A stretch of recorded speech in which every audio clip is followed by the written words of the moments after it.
Hey guys, welcome back to Zephyrco. I've got a couple people here with me, and we're going to do an 8-ball radio talk, or 8-ball YouTube talk, I guess, if you want to call it. I'm Blake, aka Fox. I'm Caleb, aka Storm. Autumn, aka Araton.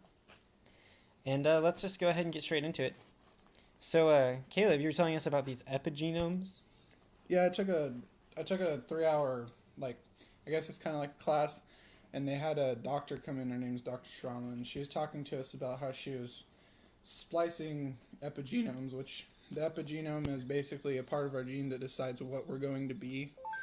It's like what decides if you're going to be a girl or a boy. It's what also decides on a more molecular level than like your chromosomes. It's like it decides everything. It decides what your diseases you're going to have that are inherited. And so she took two of these twin brown mice, and she has a couple pairs of them, and what she did is she spliced one's epigenome and changed it for an HK3M cell, which is the cell that controls cancer, essentially. And she changed one of the siblings' genomes, but not the other. And they both had inherited cancer from their mother, which is why she chose them as the test subjects. And the other one evolved rapidly, became bigger, healthier. It also lived 2 years longer than its sibling, and its fur color changed. She changed the mouse to a completely different mouse, essentially, by splicing its genes. And the reason why that's applicable to humans is because you can take an epigenome of a human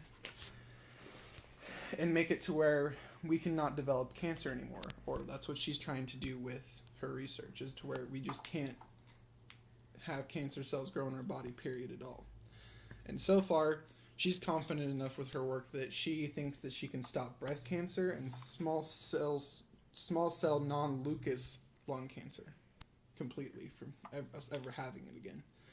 And she's going to go public in a couple years about it once she does some more testing, but right now that's what she's comfortable with. The reason why it's more small cell growth is because it's a lot easier for our body to fight less rapid strains of cancer, because our cell growth inhibits it. So patients that already have like severe cancer where they're dying can't be helped by this yet until they develop the research further, because the decay is faster than the body would be able to reproduce new genes and process over the cells. Another cool application from that is that they can start doing a liquid biopsy instead of a subsequential biopsy, which means they'll take blood test to test for cancer instead of skin and spinal tissue from the area of the body that's affected. So it would be as easy getting tested for cancer as going in there than taking a vial of blood and then testing for every kind of cancer. It makes it a lot less expensive, and I think it's going to be pretty amazing when she brings that onto the open market, because it'll save people thousands of dollars worth of testing and maybe millions of dollars worth of treatment.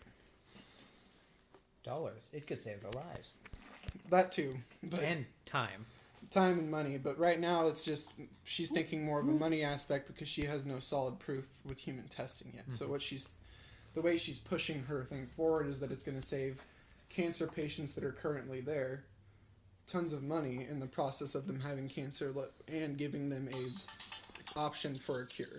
Like, instead of being maybe we can fix you, it'll be that we can fix you for the future, and make it to where we can get a shot for our children and they'll never have cancer. Because, I had an aunt, and she actually passed away from cancer back when I was in 4th grade, and she'd achieved remission and then degraded again.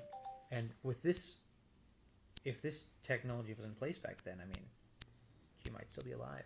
Yeah, and it's crazy for me because, like, I've had a few family members die from cancer and have horrible things happen like that, but, like, the most interesting aspect of it to me was the liquid biopsy thing, because there are people that don't know they have cancer until it's too severe for them to fixate. You know what I mean? Mm-hmm. Because most people have that prideful aspect of them. They're like, oh, I don't want to go to the doctor. I'll get over this soon. And even the smallest symptom from cancer could be overlooked.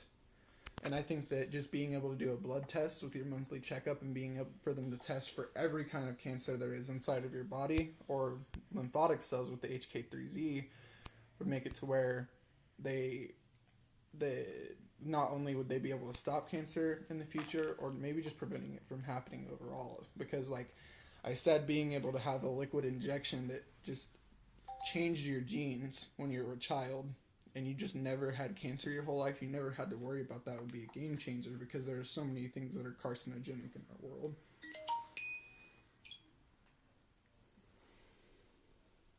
See, what I find interesting about that is if you can find a way to like stop your bodies from producing cancer is what about the people who like chew tobacco and smoke cigarettes? Now that stress reliever has no side effect or no, its side effects aren't as bad.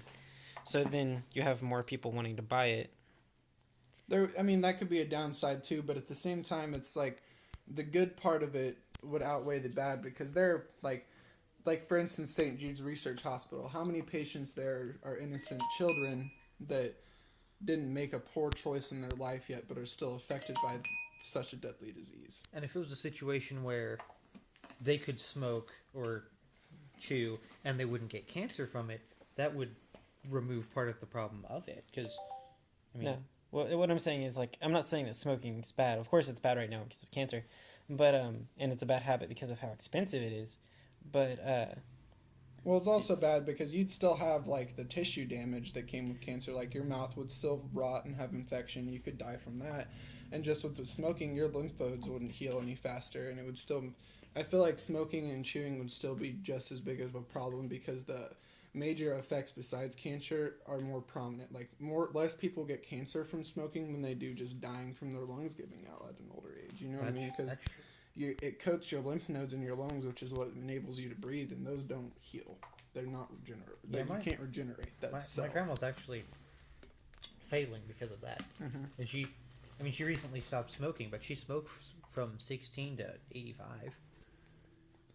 Another thing that it might have a big role on is because most, like for instance, like even if you don't agree with marijuana being legalized or not, that type of thing that would have a polar effect on is that people, like for instance, I know someone that didn't smoke cigarettes or chew tobacco their entire life. They just used the wraps and they smoked blunts. You know what I mean? Mm-hmm. That type of thing. They got lung cancer and died, and they had never smoked something carcinogenic besides that wrap. So then people, them trying to push for the legalization of marijuana to be as a health benefit might be helped adjacently with that research being publicized. it's cool. That's cool. Autumn, how about you? Do you have anything interesting? Do you want to add on more to the same subject, maybe? 1 second.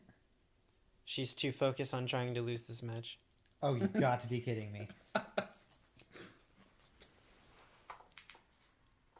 Oh, man. What did I tell you? Snatch defeat from the jaws of victory.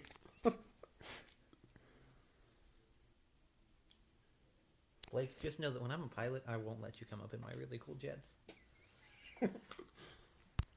But jets. Nice. Thanks, fam. The fam is not okay with this.